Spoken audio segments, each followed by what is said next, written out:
नमस्ते गणित के खोजकर्ताओं।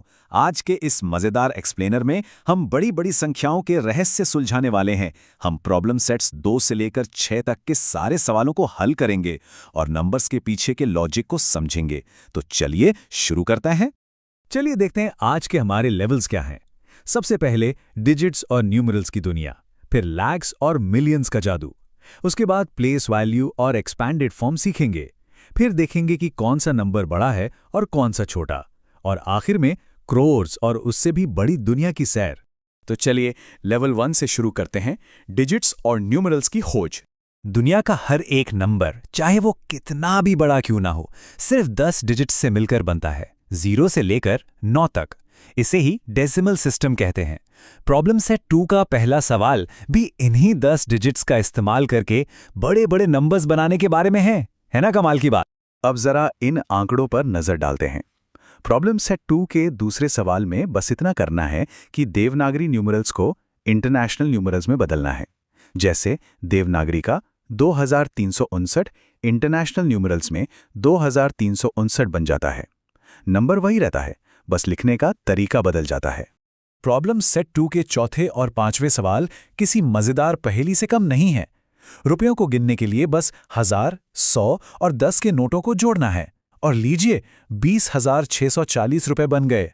और दिए गए डिजिट से सबसे बड़ी संख्या बनानी हो तो उन्हें बस बड़े से छोटे क्रम में सजा देना चाहिए। बहुत ही आसान है। प्रॉब्लम सेट 2 के छठे सवाल में अलग अलग जिलों की पॉपुलेशन यानी जनसंख्या की तुलना करनी है।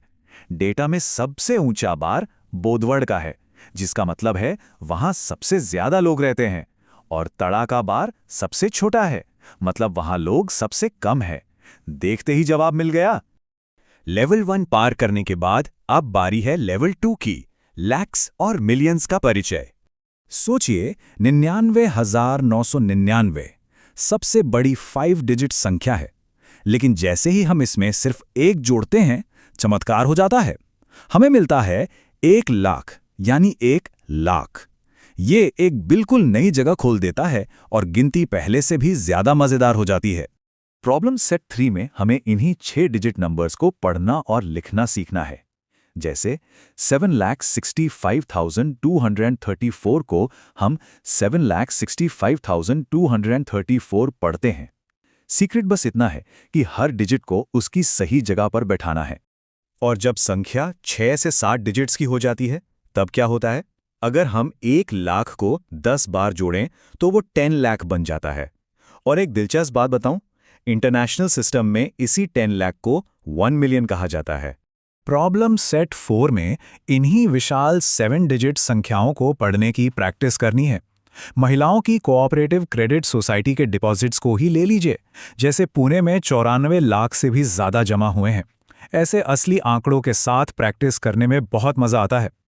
अब आते हैं लेवल 3 पर, प्लेस वैल्यू और एक्सपैंडेड फॉर्म। कोई भी नंबर सिर्फ एक सीधा साधा ब्लॉक नहीं होता, वो छोटे छोटे टुकड़ों से जुड़ी एक पहेली है। प्लेस वैल्यू हमें बताती है कि कोई डिजिट किस जगह पर बैठा है और उसकी कीमत क्या है, और एक्सपैंडेड फॉर्म उस पूरी संख्या को खोलकर प्लस के निशान के साथ लिखने का एक शानदार तरीका है। इस प्लेस वैल्यू टेबल में 27,65,043 के हर एक डिजिट की कीमत को एकदम सटीक तरीके से समझाया गया है। जैसे 2 10 लाख की जगह पर बैठा है तो उसकी वैल्यू सीधे 20 लाख हो गई। जगह बदलते ही कीमत बदल जाती है। और यही नियम प्रॉब्लम सेट 5 के हर सवाल को आसानी से हल कर देता है। चाहे किसी अंडरलाइन डिजिट की प्लेस वैल्यू निकालनी हो या फिर फैले हुए एक्सपैंडेड फॉर्म को वापस जोड़कर एक साधारण नंबर बनाना हो, बस सारे डिजिट्स को उनकी सही जगह पर रख देना है। प्लेस वैल्यू का कॉन्सेप्ट अच्छे से समझने के बाद किताब में एक बहुत ही मजेदार डाइस गेम भी है। इस गेम में जीतने का राज जानना है। जब भी डाइस पर कोई बड़ा नंबर आए तो उसे हमेशा 10 लाख वाले बॉक्स में रखना चाहिए। जीत पक्की है। अब छलांग लगाते हैं लेवल 4 पर, बड़ी और छोटी संख्याओं की तुलना करना। 2 नंबरों में से कौन सा बड़ा है? इसका रूल बहुत ही सिंपल है। जिस संख्या में ज्यादा डिजिट्स होते हैं वो हमेशा बड़ी होती है, लेकिन अगर दोनों में बराबर डिजिट्स हों तो सबसे बाईं तरफ की प्लेस वैल्यू को चेक करना चाहिए, जो सबसे बड़ी होती है। प्रॉब्लम सेट 6 के पहले सवाल में यही रूल काम आता है। अगर 22 लाख और 12 लाख की तुलना करें तो दोनों में 7 डिजिट्स हैं, लेकिन पहला अंक 2 1 से बड़ा है, इसलिए 22 लाख बिना किसी शक के बड़ा नंबर है। प्रॉब्लम सेट 6 के दूसरे सवाल में हमें एक पापड़ बनाने वाली प्रतियोगिता का विनर खोजना है। स्वयं सिद्धा ग्रुप ने 3 लाख से ज्यादा पापड़ बनाए और स्वाभिमानी ग्रुप ने 2 लाख से ज्यादा। चूंकि 3 लाख 2 लाख से बड़ा होता है, इसलिए विनर तो एकदम साफ है।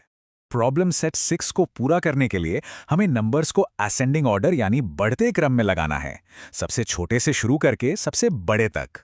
बस हर नंबर के पहले डिजिट्स को ध्यान से देखिए और उन्हें एक के बाद एक सही क्रम में लगा दीजिए। बहुत आसान है। और अब हम पहुंच गए हैं अपने आखिरी और सबसे मजेदार लेवल 5 पर, क्रोर्स और उससे आगे की दुनिया। यहाँ नंबर्स की दुनिया किसी मैजिक ट्रिक की तरह लगातार बड़ी होती जाती है। 10 लाख के बाद आता है एक बहुत बड़ा नंबर जिसे हम करोड़ कहते हैं, और उसके बाद आता है दिमाग को चकरा देने वाला अब्जा, जिसमें एक के बाद पूरे 9 जीरो लगते हैं। तो इन सारे प्रॉब्लम सेट्स को हल करके हमारा ये शानदार गणित का सफर यहाँ पूरा होता है। लेकिन जाने से पहले एक मजेदार चुनौती है। डिजिट्स, लैक्स, क्रोर्स और अब्जास के इन सारे नियमों को जानने के बाद क्या कोई सोच सकता है कि वो सबसे विशाल, सबसे अल्टीमेट नंबर कौन सा होगा जो हम लिख सकते हैं? आइए इस बारे में सोचते हैं। आज के इस एक्सप्लेनर में बस इतना ही। नंबर्स के साथ खेलते रहिए।